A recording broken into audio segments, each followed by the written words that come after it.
Hello, hello mga katrentahin. Sasamahan niyo nga po akong gumawa ng isa sa ating pinakapaboritong merienda, ang turon.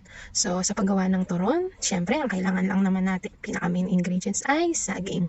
So, ang mga saging kailangan nating balatan at kailangan din nating hiwa-hiwain ito.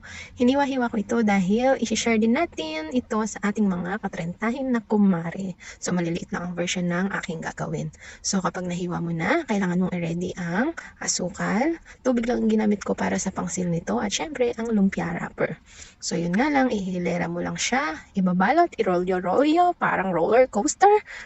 So ulit-ulitin nga lang ang pag-dip ng saging sa asukal at ibalot ng lumpia wrapper. At sinisil ko nga lamang ito sa pamamagitan ng tubig.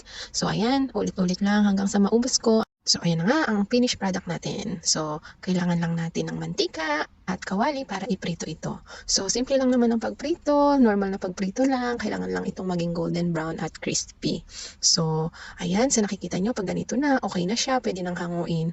At kapag hinahango ko, nilalagyan ko ng tissue para yung excess ay ma-absorb ng tissue. So, paulit-ulit lang hanggang sa maluto na lahat at ready nang ma-share sa ating mga kumare. So, ayan, happy eating! Let's eat! Enjoy!